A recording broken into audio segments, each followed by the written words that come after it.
What's really going on, everyone? Back again with another episode in this new year, 2024. Happy New Year to all. Once again, it is Noah joined with Mackenzie and Henry. Before we get into all of the latest news and topics that we're going to discuss today, be sure to follow us on all of our social media platforms. That is WRGO Pod at Instagram, Twitter, and TikTok. You will find Henry has been cooking up some amazing new graphics. We're trying some new stuff, so be sure to check all of that stuff out. Be sure to like, listen, and subscribe on all of our streaming platforms. That includes Apple Podcasts, Spotify, Google Play, Amazon, iHeartRadio, or what I like to say, I think what we should just say now is wherever you get your podcasts, because we're everywhere. I think that's what I'm going to start saying now. Yeah. Mackenzie and Henry, Happy New Year. How are you guys? Happy New Year. I have to ask, when is the cutoff when you stop saying Happy New Year? This week, I feel like it's 3 days, really. After like January 3rd. That part. After like January 3rd is okay. It's back to regular activity. Wrap it up. But yet we all said Happy New Year to each other when we first saw each other. So somebody told a lie. But this is us saying to our audience. Yeah, our audience, and this is our first kind of podcast in the new year. So it's a little different. Well, all right. Well, we'll get into food for thought. And speaking of New Year, one thing that is happening on Monday, I'm sure we'll have a special clip for this, is actually the Iowa Caucus. So the Republican primary is set to begin on Monday, which is also MLK Day. You can't tell me that is not nasty work. Trump currently holds a 52% of the vote in Iowa, with Nikki Haley receiving 17 and Ron DeSantis receiving 16. With voting Monday, that will likely begin Trump's run to easily win the Iowa caucus, setting him up for a showdown with Biden.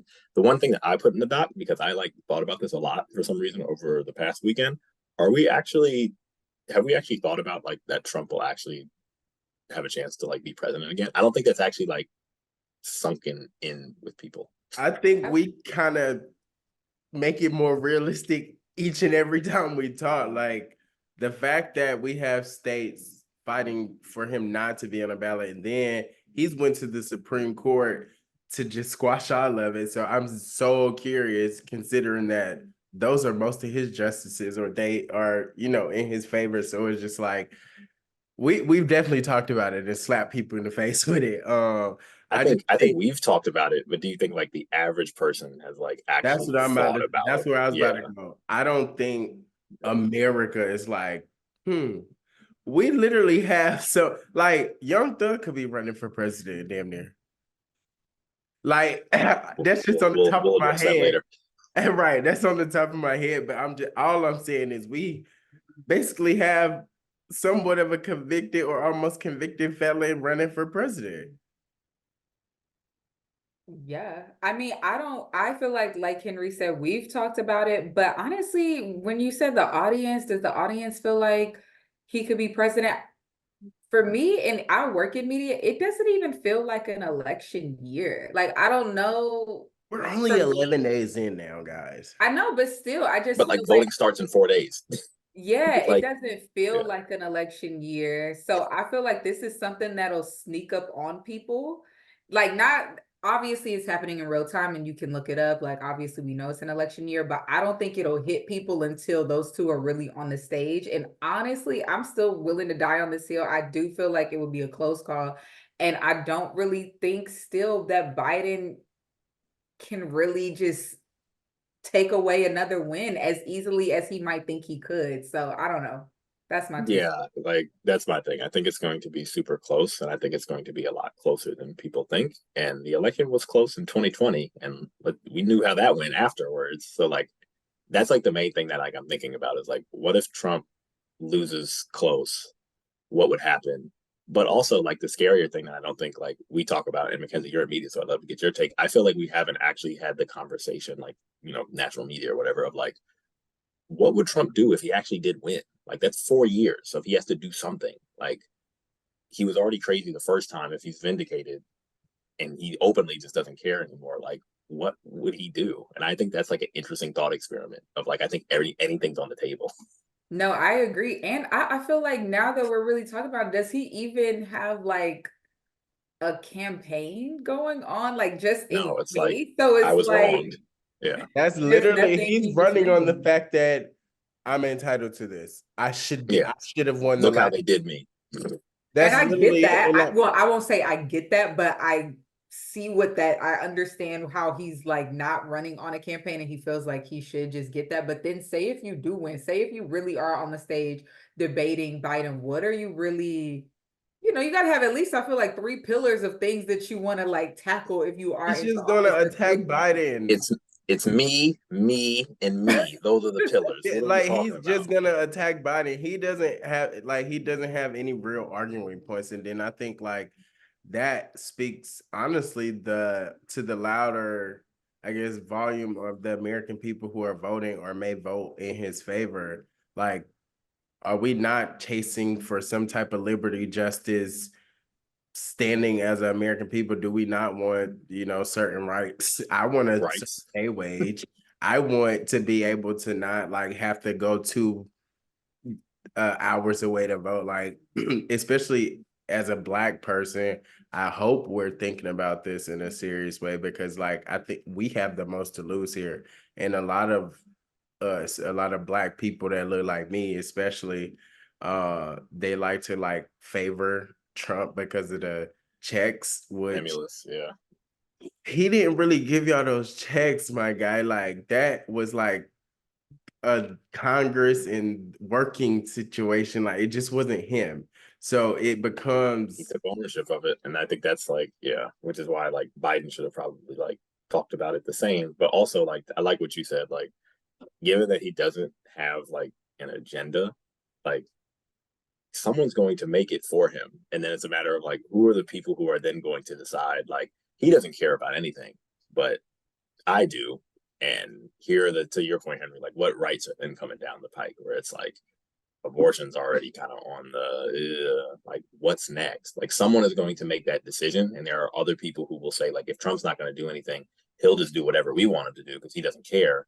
Who are those people, and what are they going to like try to be for? Because that's, I think, like the scary part, the scary part of it all. But we digress. So as I go into the doc, the next thing, this I think, given who hasn't seen the, I think it was what 2 hours and 51 minutes. It was very long.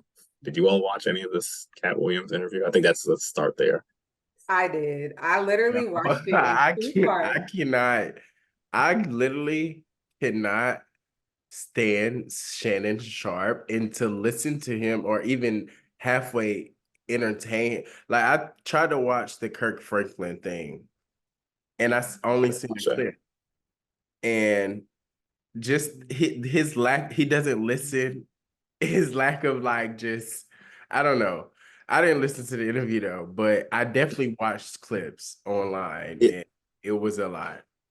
Yeah, I watch clips, and I think instead of like having that conversation where it's like we are just reacting to the stuff that he says, which we can't verify, we don't know is true. That's not really a productive conversation.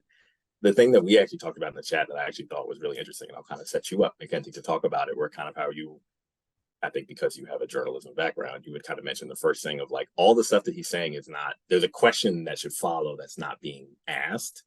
I'll let you explain that to kind of the listener and what at least we were talking about. I think it's a very like, which has to do with like mass media and how kind of media shifted in the past couple of years. I feel like, and you listen, I'm no Shannon Sharp fan. I don't really know his background other than sports journalism, but it didn't seem like a journalist was sitting in front of Katt Williams because there were so many follow-up questions that should have been asked that weren't asked. Like, I remember there was one comment that he was talking about. Shannon had asked him about Taraji, and I don't know if you all know about what Taraji was talking about, The Color Purple, being paid less and having to go through her woes as a Black actress.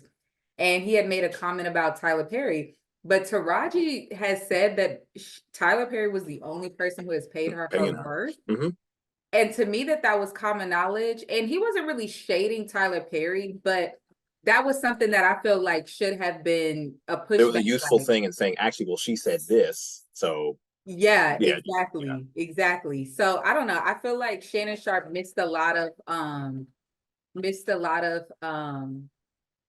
opportunities to follow up and ask questions to make it more, to honestly also back up Katt Williams, to give him some space and room to clarify what he's Get off saying. the train at some point. Yeah, and get off the train and just like make a point that made sense and can be factual. I will not tolerate Katt Williams slander. I do feel like he was telling the truth in some of the instances, but I did feel like Shannon Sharp missed a large opportunity to follow up and push back a little bit more and to have a more well-rounded conversation. Also, another point my producer had on, I feel like they should have kind of held the episode and then been able to, like when he was talking about Mark Curry or talking about Cedric the Entertainer stealing material stuff. There's plenty of clips on the internet that should have been in the interview to just add more color and add more backing to Katt Williams. Because honestly, somebody that's just watching it leaves it open-ended, and like the internet had to do the work. Yeah, exactly. So yeah, I feel like that's like a trend that I'm seeing more, because I feel like I feel like all of us are watching like more YouTube stuff in general. Like our YouTube views are like our biggest growing thing right now. But I feel like that's like kind of like a lost thing now. We're not like, oh yeah, this is us, crying about how the journalism industry is like falling. But I feel like, and Henry, I'll get your take, but I feel like there's like not a lot of people who are like not even like doing hard interviews, but they're like, there's not a lot of like media accountability where like someone is actually asking hard questions and getting follow-ups. It's just kind of like you're going to join a podcast with your friend and this is kind of going to be like this one side of it. There's like other sides, or in terms of all these other interviews where it's like there's this other stuff that could be asked, but we're just not going to do that. But I don't know, what do you think? Yeah, I definitely, like, we've talked about this kind of maybe recently on the podcast, to where we posed the question, like, who do we go to valid sources in the news, or what is a reliable, credible source in the news these days, considering that, like, even journalists aren't taking that extra step and mile to be air quote credible. And like, everybody wants to have a voice and have an opinion in this day and age of media and content. So it's kind of hard to, get to the nitty gritty. Like for our podcast, we try to provide sources and do our research and be as thorough as possible to be a valuable, credible source, versus like, let's say again, Shannon Sharp did that interview and didn't take time to even like have follow-up questions or dig through some of the information that was presented in front of him. He just kind of took it for what it is.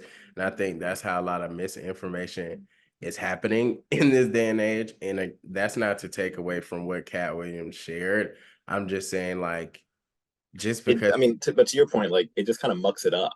Like it's harder to, like if you just kind of let somebody cook for that long, it gets increasingly harder to decipher what's real and what's not. Especially like where I think, and this is like where actual like someone who goes to journalism school is like they know how to keep someone in the bound of play. Where it's like, yeah, this question might be very open-ended. I'm going to let you go on it. But if I feel like you're getting too far, I'm going to jump in and kind of get you back on the road. Because a journalist or anyone who kind of has some real media experience would say like it does me a disservice for you to kind of go from point to point without any kind of structure. But I feel like we don't have that, and I feel like increasingly, like especially like in music and especially like sports, where I feel like to a certain point I think it is good that people like, I don't think Shannon's like the best example of this, but I do think it's very good that like a lot of like artists and musicians now kind of have their own platforms, but I do think they get to talk more freely about things, and they have relationships with other entertainers and those their peers who also will probably speak more freely than they would to someone from the New York Times or Complex. They might not necessarily have that comfortability. But I like what you said, Henry. Like if you have that platform, you kind of have to take the responsibility too. And it's like nowadays, I feel like more people are just saying like who gets the most views, where it's like in the music industry, it's like DJ Academics. Most people honestly think he's like a journalist, but like he's just some guy. And he has the platform to just kind of do whatever without realizing that like, no, you just can't just say anything or have your guests say anything and just have that be unchallenged, because like now that's a topic of conversation, and like you can get sued for that. Like you actually can get sued if you are saying something. Okay, so you're hitting on a lot of points that I think, like the speaking freely thing. What is the I guess like how, like we have the right to speak freely or whatever, but like when it becomes malicious and it becomes to where you're only communicating like maybe a biased truth. Because I mean, that I guess that's my thing with the interview. Like, I'm not saying his experiences aren't his experiences, and I didn't I think listen. a lot of it was truth. I think it's just a lot of it was very much so his side of the truth. And I think Right. there's with everything, and I think Mackenzie jumped in, but like that's where like the questions come, because it's like a lot of this stuff, I don't doubt a lot of the stuff that he said. I think then it requires, he has accountability too, and he was also in these conversations, and like Mackenzie brought up the perfect example of like the Tyler Perry one. That's a perfect setup where you're kind of hinting at this one person is not operating ethically, but the person you're referencing spoke to how that person helped them. So what are you it's like, saying? yeah. And then it's just like, also like, I know he was joking, but like he'll say some like an outrageous lie, like right after, like he was talking about he read like 8,000 books in a year. A 4-2-40. I was seeing that on Twitter, like over some of the tweets, and as to why Shannon Sharp maybe shouldn't have been the person or what, I don't know, but nonetheless, like Well, he I mean, I'm not he saying was doing like he was doing like from what I've heard and seen, he was saying outlandish things to see if he was gonna get challenged, and he was never challenged, so he just kept going. sure, but like that's why Yeah, I'm I mean, saying if you Shannon know you shouldn't have have it. pushed back, because it just like, because just like, you know, if you say something that's real and there's no pushback and then you follow up with some outrageous lie, it undercuts your entire statement, because then it's like, if you're lying here, then I'm assuming you lying there too. And Okay, I think so the like funny on thing, some like just vibes of it. and I think the funny thing is that I think like for Shannon, I think it's actually like I'm going to be personally very fascinated to see who his next guest is, because I Oh, think he well, has that to choose wasn't that where I was about to go. very, very wisely. Because to your point, I think what we were both speaking about, like at a certain point, this is only good for him because the Katt Williams thing was really entertaining. What happens when the next person is equally as kind of out there and making some like really crazy statements, but they're not as entertaining? And then it's like, oh no, wait, they're now saying something that is just false. That's when you get in trouble. That's when platforms get shut down, because someone's going to be like, you had this person say something about me and my name. And like, there's a situation that happened with Jimmy Kimmel. I don't know if you all were aware, where this quarterback in the NFL basically had kind of like referenced loosely that he was on the Epstein list. And the guy who he was interviewing didn't challenge him. And he was basically making calls like, I want that program shut down. The host didn't combat that. He basically insinuated that I was on a list with pedophiles, and he didn't say anything to combat or ask him why he thinks that or why he's saying that. And it's like, it doesn't take much for that kind of stuff to happen. But I mean, I think you brought it back to where I was gonna go, because one, like, let's take into consideration who's hosting this interview. It's Unc. This man don't like he just gonna take it for what it is, you know. But he don't he's got been that on full media training TV. yet. Like that's like he has He experience. talks about I sports. never He watched the. talks I mean, about I never sports. watched the He show. talks about sports. Yeah, he He does. doesn't He talk was up in his about. wheelhouse a little bit. He's not talking about.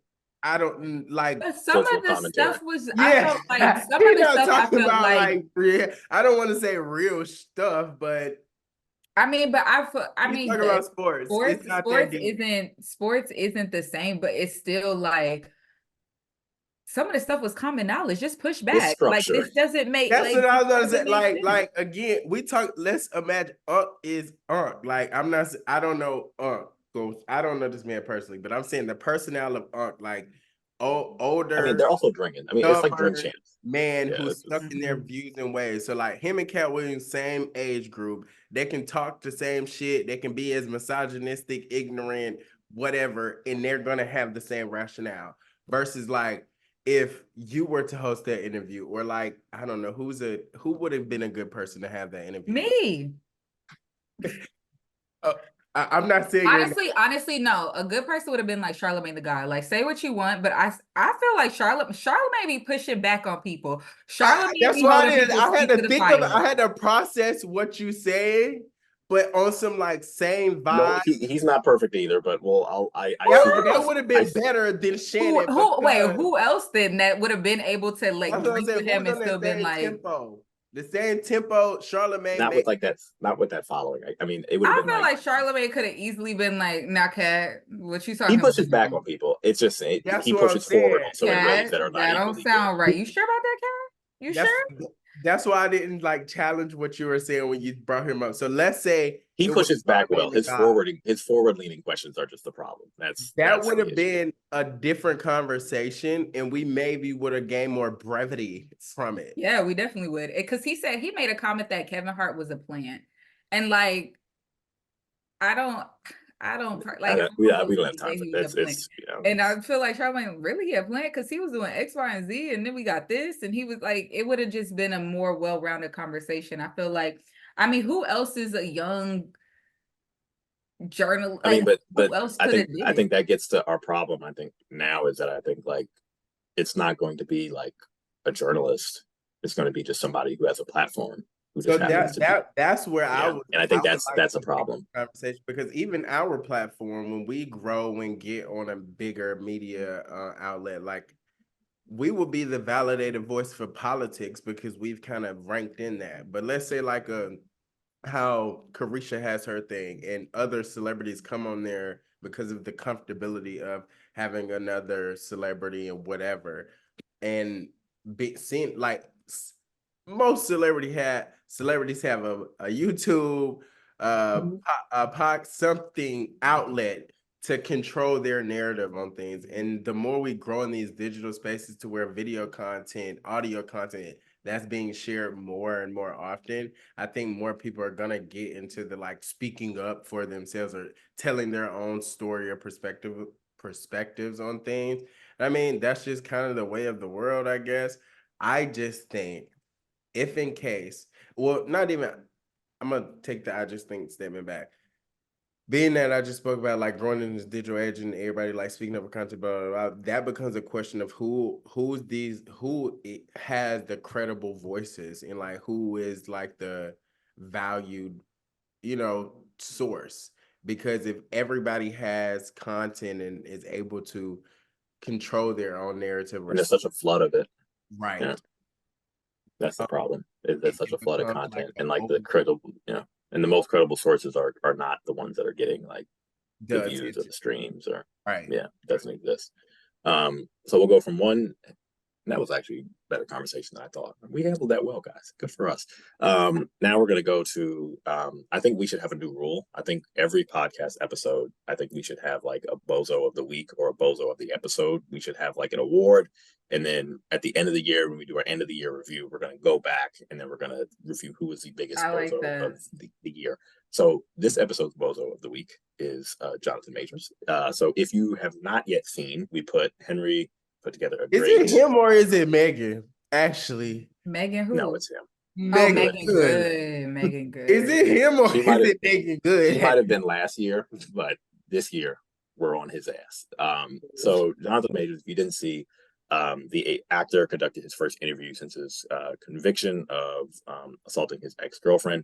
So in an interview with ABC, he annoyingly called Megan Good his Coretta Scott King for holding him down, blah, blah, blah.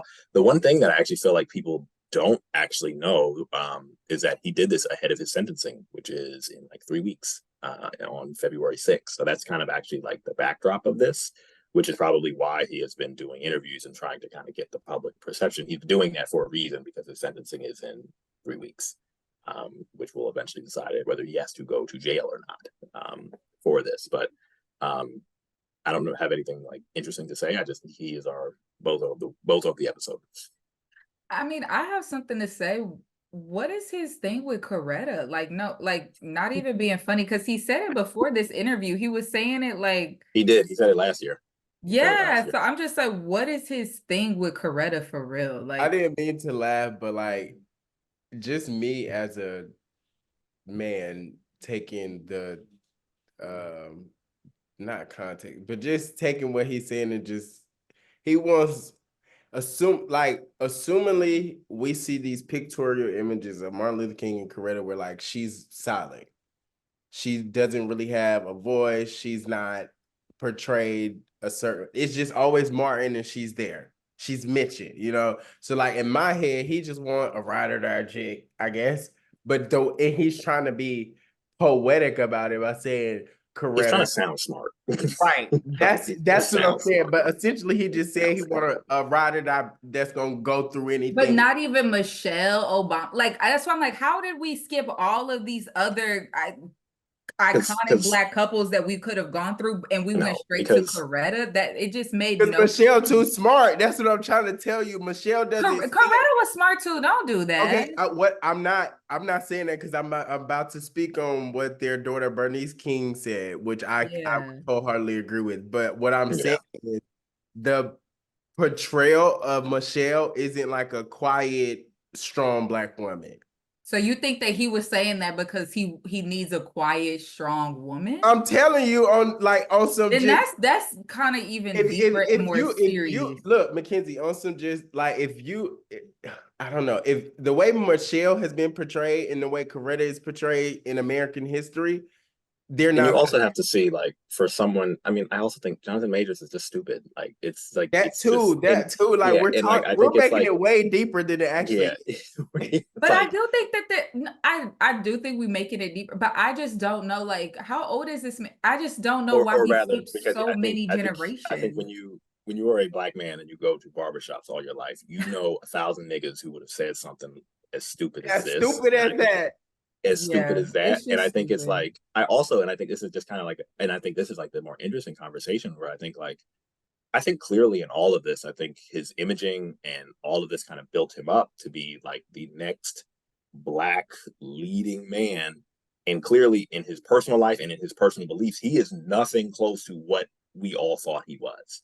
Where I think they built him up to kind of be like the next Black star. And clearly in his personal life and in his actions, I think I would honestly say I feel comfortable saying that. Like, I think he's a person who hasn't really grown up around Black people, or I just like, you wouldn't say some stupid shit just like said that. Noah. The man went to Yale. I don't know where he's from, but he only 34. He's not that much older than us. So like, again, he's somebody trying to like portray an image and it's image, and it's not sticking. And it's just hollow. And it's hollow. But and you know what? Now that you said that he's like, we've been putting him up to be the next big Black actor, I feel like we've seen this pattern. We had Nate Parker. They were hyping him up and Columbus Short.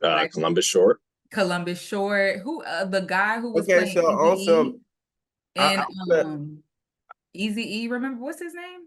The guy who was playing Eazy-E? He was on The Shy. He was on The Shy. And now we have Jonathan Majors. It happens so often. I'm gonna make a point on that after I just point out that like Martin Luther King's daughter and Coretta Scott's daughter spoke out against this man, saying that her mother was more than just like what she was trying to call her. That also lessens her image, and but then it's also like you don't read, you're not informed, and you're not like aware of like your own history, and you try to come across as this guy who's like instrumental in the Vietnam War and speaking out against that and like other peace movements. But like to the point Mackenzie was getting ready to say about like how all these leading men in the last few years have had some type of ghost in the closet come out. Let's just maybe analyze what's happened in these bigger industries with the Me Too movement throughout the last couple of years, where all of these big prominent figures such as Diddy and Weinstein and whomever, Russell Simmons, Russell Simmons, this Epstein list, all of these big figures who in the 90s and early 2000s and prior to our generation, like millennials, really taking grown-up roles. Everything was hush hush. You don't talk about it. It's not exposed. So to that point, Mackenzie, stuff is becoming more exposed and people aren't willing to just shut up about things. And we're in the age of air quote accountability. Wait, what do you mean shut up about things? Like shut up about what? In terms of like, I think, like stuff's just taken like 15,000 years to come out, where it was like you found out about it when somebody was dead. Now there's more data points of like, I think if something like Jonathan Majors would have happened 15 years ago, I don't think we were in that place. Like, to be kind of like, all right, you gotta go. We weren't in that place, which I actually think is good. I still think there are clearly, like we've talked about with like Meg and a bunch of other things, there are still so many things that point to like, we're not as far as we think. But Henry, I do see your point of like, this is actually like, I think, a good thing that we're actually like, no, you shouldn't come back, and like you shouldn't come back into our That life the also same way you becomes started. the question though with like the entities in control, and like we can like whatever, but like I mean it maybe even plays into the next conversation, the big fact we're gonna I think go it does. I think because it does. these elite power structures that are set in place. Let me set it up. I think that's a good look at that. We're all looking at the same doc here. So I think probably this to me was like the biggest story so far of 2024. That probably hasn't been talked about enough. So on January 5th, I think it was. So last week we're reporting on January 11th. The Harvard president, Gay, she was the first Black woman to ever serve as president of Harvard University. She resigned after less than 6 months into her tenure, which was overrun by controversy and skepticism. Calls began for her resignation and her firing by some after a congressional hearing about anti-Semitism in higher education and calls against diversity, equity, and inclusion in higher education. So there's kind of like one clip that has kind of been circulating around where a Republican woman kind of asks her, hey, is calling for the death of Jews, does that go against like your code of conduct? And through kind of a weird back and forth, the Harvard president says it depends on the context, and they kind of took that, and that kind of led to it a lot of stuff. She also took the role days after the Supreme Court set limits on affirmative action at Harvard University, which I think is very key, which only increased conservative calls kind of for less diversity, equity, and inclusion. So Henry, now I will tee it up for you in terms of what this says about elite power institutions. And I think more broadly, because I think this is actually the most important thing, I think Black women in these spaces, because we don't talk about that enough. But Henry, cook. I mean, like, to my last point, and then like speaking to this one, it kind of just outlines how these air quote power structures have a way of controlling things and like pushing their agendas forward. So like I don't, because like this was a lot of like back and forth, because I feel like I seen like maybe in December somewhere where she was like she stepped down or something like that, and that I was like, it was a lot surrounding this. So for me personally, I just feel like if we think about the institution of Harvard and her being the first Black president in 2023, they were gonna find anything to get her up out of there. So like for this to be the reason is just like, and I'll jump in because they added, I didn't put this in the doc because I don't think it's actually, I think it does her a disservice to even mention it. Her firing, they said, was not solely because of these other things. They said they found some type of plagiarism incident from her time as a professor, which like brings up the question, if you were doing a valid search in this whole process, you would have found that at the beginning. So either you had it or you sat on it, or you're just using anything to then get to the thing that you want to do. Because I think Harvard knew we can't fire her over this. We have to find something that makes it credible enough or passes the smell test. But I think, Mackenzie, I think the thing I wanted to specifically ask you is I think we ignore the fact that she was a Black woman. And I think in terms of like how Black women are supposed to navigate these spaces in which there often are none of them, and they are often dealing with, misogyny and the crossroads of misogyny and racism. Can you speak to that? I mean, I'm not like trying to be like, oh, the one Black woman, speak to that. But I think in terms of like, I think that part of this story doesn't get talked about enough, in that like this elite institution had a Black woman and they got her ass up out of there as quick as they could. Yeah. I feel like, I mean, it really has nothing to do with plagiarism or whatever they found. It's just white supremacy being held with white supremacy. And I feel like just her being a Black woman and being in that position, I feel like she was gonna lose regardless. Like she was never gonna complete a full term or a full year as a president at Harvard or I won't even say any institution, but we've seen it with Nicole Hannah-Jones when she was trying to get tenure at UNC, and it was some issues and it was just people moving funny and with the money or whatever the case may be. And I just feel like as a Black woman, when you get into those situations, it's always something.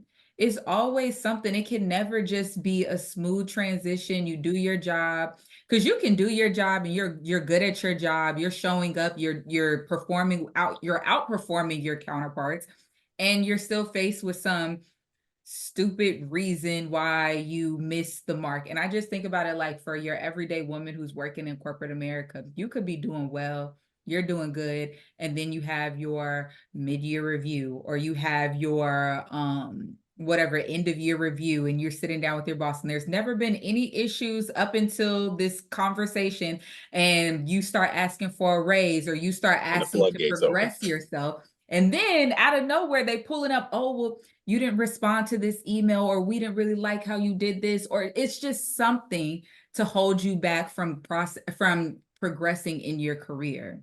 All while you're actually still getting paid less. Yeah, and you're still getting paid less. So and like you should be happy that you're even being considered. You should be happy that you're even here.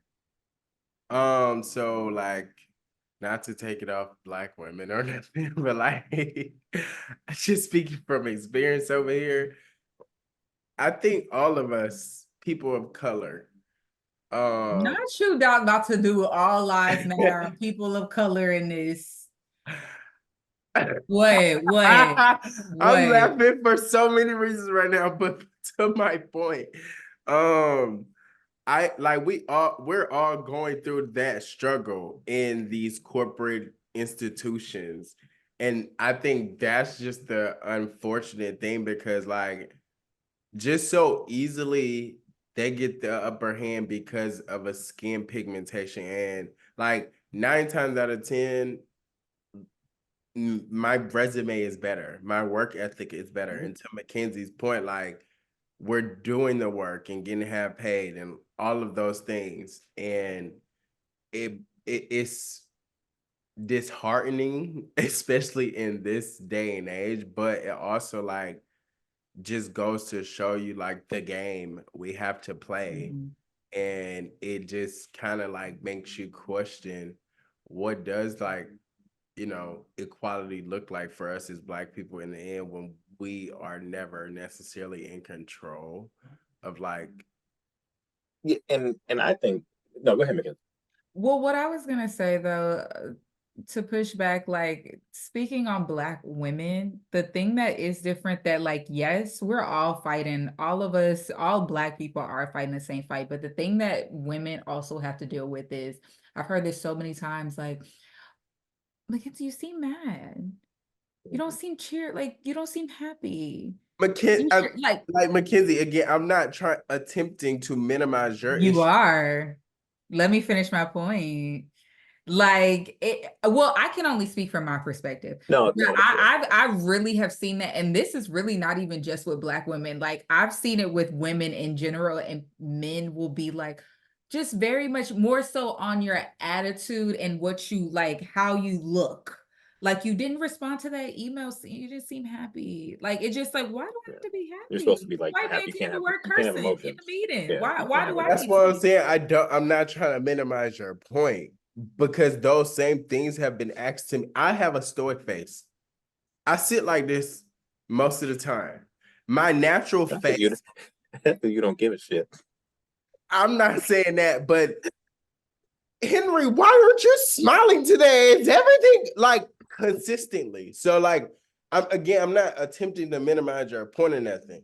I'm not, because like maybe you get it to a 10th degree that I haven't experienced. I don't know. But what I am saying, that's true. It's just true.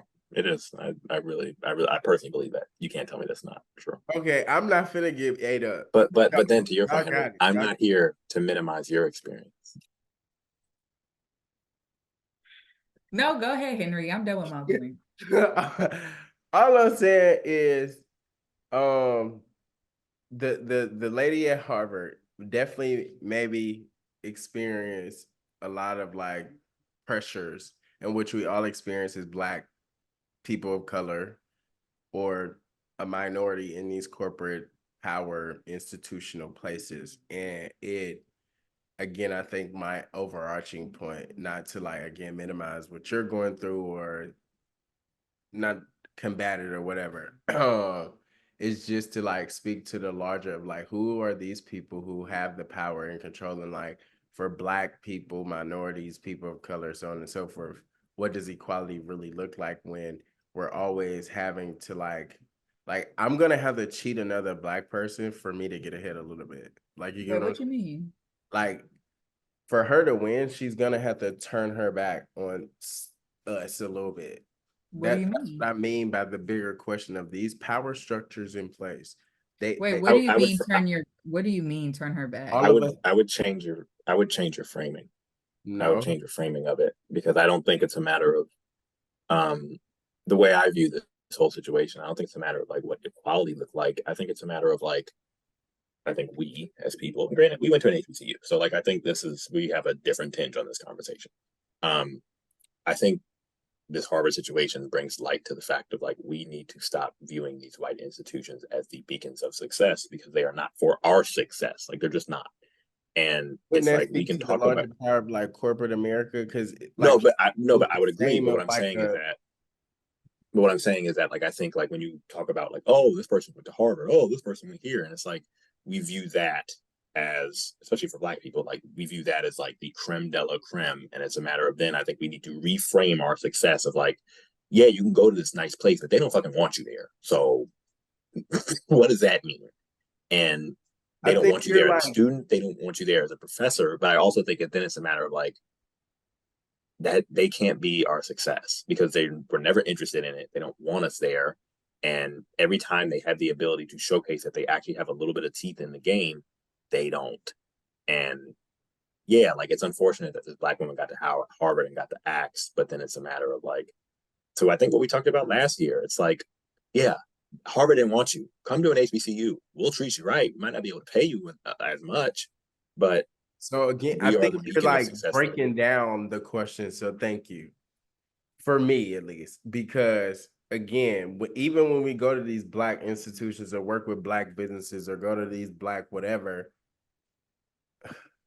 I'm not trying to shun us, but it's always going to be a lesser, like, it's not as efficient.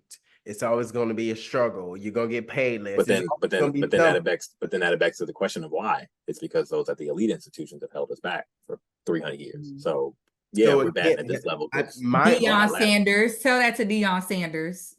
fast. I would agree. But again, my overarching question then becomes, or it has been, the equality for us or success or however we want to code word it.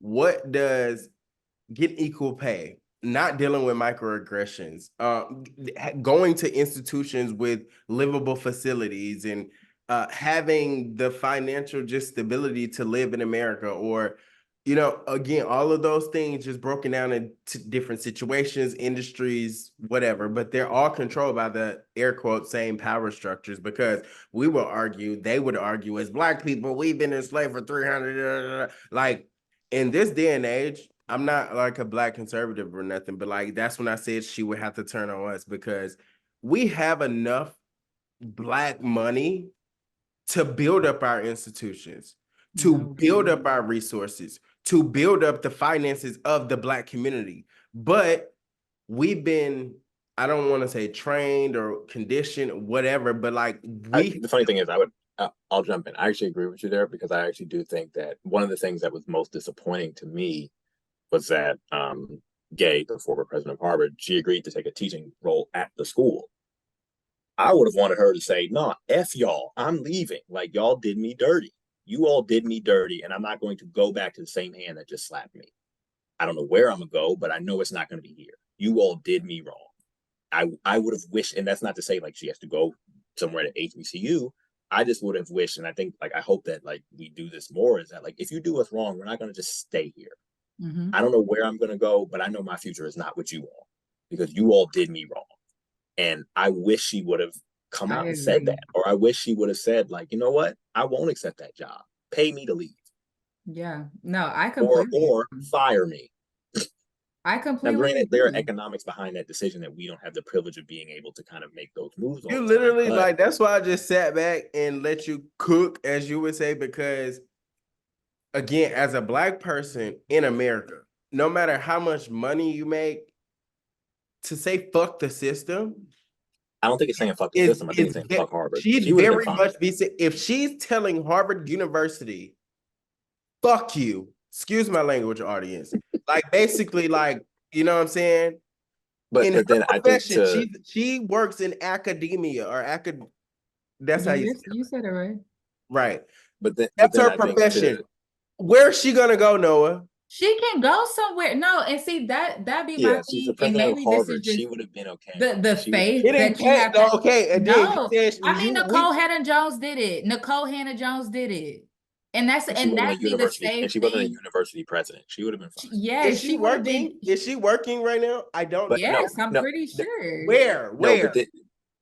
At Howard. At Howard, she's in School C.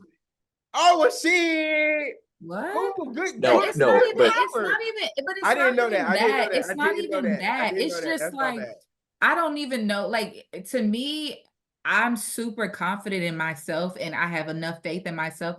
I don't need to be anywhere where I'm mistreated. If I got this far at this school, I know somebody else is going to pick me up and I'll be fine. But I will not sit at a table that doesn't want me to be there. And I feel like we do need to be empowered within ourselves to walk away. Mackenzie, because even then, we just had this conversation yesterday on some personal stuff. Like if you think about the context of what we talked about, we just talked about this. Yeah. So I'm not like, I don't disagree with you. I'm an ambitious person. I walked away from some things that I thought were the perfect match. So like, I understand what you're saying. However, it becomes a conscious decision to like, you know what I'm saying, do that and then put up both. But even then, Henry, I think I think that goes against that equality that you want, because Harvard don't think they did nothing wrong. You ain't let them know. I wouldn't disagree with you there. Like they didn't do anything wrong. This is how the system is working out, and they follow the rules. This is the system. No, you resign. Yeah, you resign. It's not. Yeah, you didn't fire me. You resign. So but that's what I'm saying. Where I think it's another job, and you took it. So like, we didn't. Yeah, where I think it's in like if we do want this equality, and granted, like I'm just as guilty as this. Like I think it all requires some people, especially at the top, to be a little uncomfortable. Take a little less. Don't do these people like, no now favor. we blend in the conversation because but I think that's a piece of it though. I think that's a piece of it. She would have been fine without going back, and I think her making that statement. How do you know that? You just said you don't know this lady finances, so she would have been fine. She would have been fine. You don't know this, but whatever. I believe that she would have been fine. If you're the university president, probably the #1 university in the country, she's not all of a sudden going to be at your local community college. Like she would have been fine. But even then, she's got a ton of money in the bank. You don't get to that level, have that level of success without having some type of wealth and comfort. But I think she had the opportunity to make a powerful statement, I think, on behalf of other Blacks who will then go into these different roles and just say, we're not just going to go there, you slap us around and we stick around. No, fuck, like y'all did me wrong. I can go. That doesn't mean I have to like make a big statement about it, a big speech. You know what? I'll leave because this is beneath me.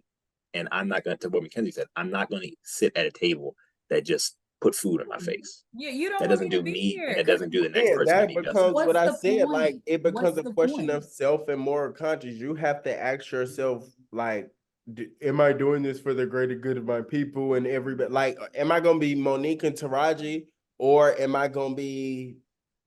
Let's not throw another actor under the bus. Let's not even. Right. That's what I threw my hands up. But point in case, you have few outliers who actually speak up and say something, and then you have people who work on the set with no food and whatever. I'm not saying. Listen. That same concept is applied through every industry. So it is. To Miss Gay, that's her name. It is, but I'm just saying. She told herself over the people. She said, "I need to make sure that I can continue to grow and evolve in my profession." And you can't do that at another school that appreciates you. Is that what you're saying? Harvard.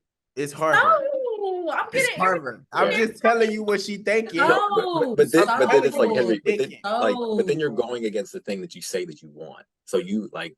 Have I not always played the devil's stop this podcast? But you're playing the devil's advocate. But then you're playing the devil's advocate. I'm just telling you, we are as a people are never gonna really have a fair argument of what equality really looks like, because we have people like I don't even want to say her, but we have certain people who are always going to choose themselves over the greater good. I don't even, you know what? And So when we have those, the sad thing about this is I don't agree that she's choosing her. She might think she's I don't think she choosing is herself, either. that's but to me, that's why I didn't say her. you look foolish. And it's not even to be, disrespectful. But if we talking about regular people, like, I mean, I don't know. Listen, this was my story in real life. I found out that I was being paid less. And I sat up there and I gave them 2 months and I left within a week once I found a new job. I will not stay somewhere where I'm not wanted. So if little old me can do that, then yes, I do expect the woman that is the president of Harvard or anybody, like, why are you staying at a place that does not want you? So At that point, that's on you. Because the thing is, it's not going to stop here. When you do that, you taking a teacher job, there gonna be some more stuff. It's not like you're completely and I'll say this. This is, I think, actually the most important thing that I think people have not talked about. A large part of why she got ousted was because a couple of donors who give a lot of money to Harvard basically said, as long as she is my president, I will not give back to the school. You literally are you doubling down on my points for me. Just no, but no. Like, what's your point, though, Stay? But here is my point. What I think is that her not taking a stand sets it up for the next person who either takes that job or the next thing that happens in diversity, because she didn't take a stand. All it takes is a couple people at Harvard to then say, oh, I don't like this diversity initiative, I won't give to the school. The university has already set a track record of caving into anything that happens. So why would they not do it again if they were never challenged on it? So and then the thing is, you're gonna stay anyway. She had the opportunity to say that. And I think it's just a missed opportunity. It's a missed opportunity to call it like it is. And I think that is what and I don't even think to Mackenzie's point, I don't think she did that selfishly. I really don't. I think she just acted. But I do think that she missed an opportunity to basically call Harvard out for their bullshit. And the thing is, we can go as far as, so when that does happen, because it won't stop. When that does happen, and then she does finally put her hands up, and then y'all want to go on and mosey on down to Spelman and Howard and all the little HBCUs and want a job. And that's another thing with this, even with the Deion Sanders stuff. I am so sick and tired of these schools showing us who they are, and then it's like, oh, I should go to the Black schools and be with my people. Like, why do we always have to be, when you talk about equality, the second choice? Maybe the way we can get equality is stop thinking that we're second class. How about that? Because why is it always a fallback? Why is it like at the beginning when we were talking about, like, we need to stop putting all of this emphasis on these elite institutions when we also have the proof that HBCUs produce more and more Black professionals than these white institutions, but yet they're still number one. We still gonna go there to get the check. And I'm not saying HBCUs definitely have their own problems, but the one thing about equality, but clearly Harvard does too. Harvard does too. But the thing that I think that we could probably get to equality is first stop acting like what we have isn't good enough. Okay, great points. So I think I'm just gonna make no more points. I'm just gonna throw one out there and let y'all talk, because to me, unless I'm totally delusional, y'all literally be talking through it and prove my points. So to make this easy on everybody, and then we go to the heads up.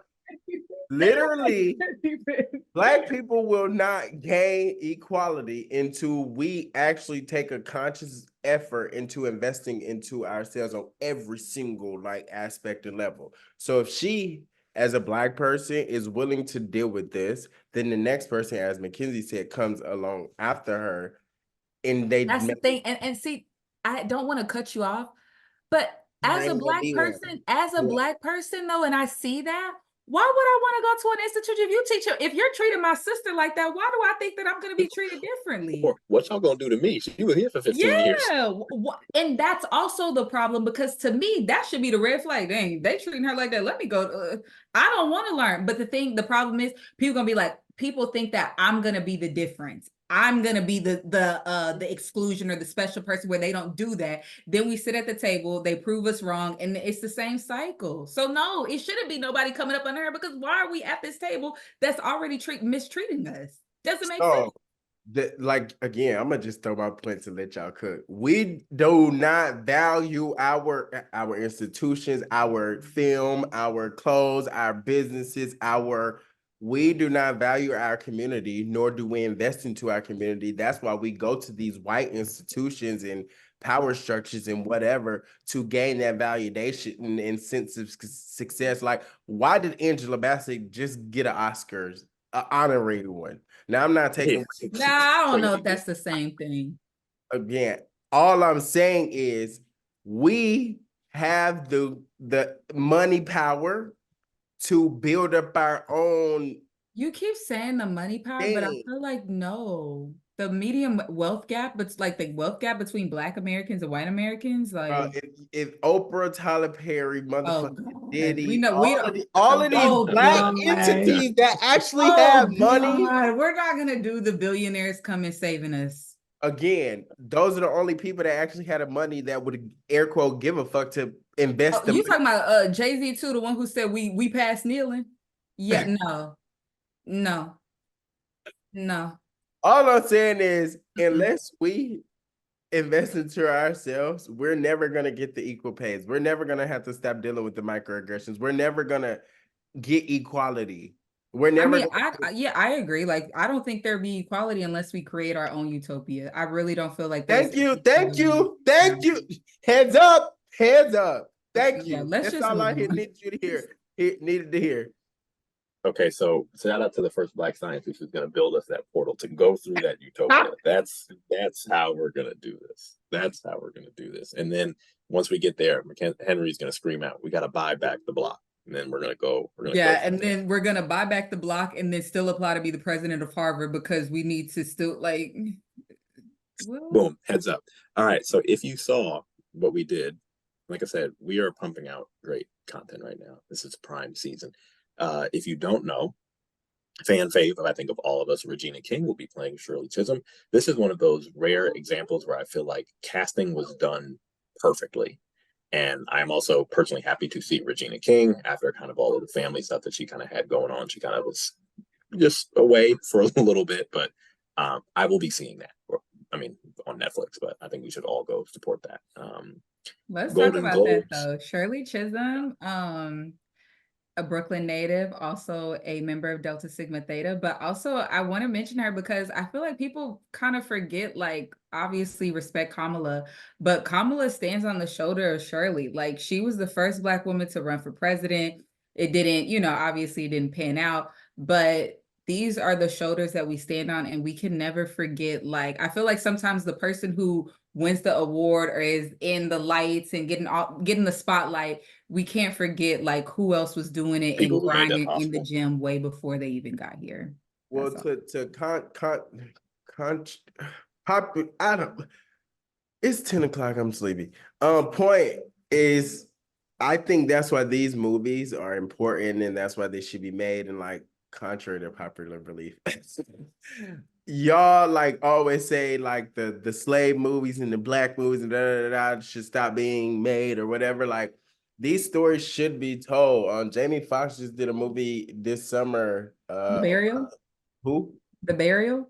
Yep. So like those movies, or like I think we need and have to, especially with Ron DeSantis down there in this critical race theory, we have to make these movies and tell these stories of the shoulders we stand on, because it's becoming a race. A lot of people don't know the Obamas just produced this Rusted. What is it? Ruben Rustin? Oh, yes, Rustin.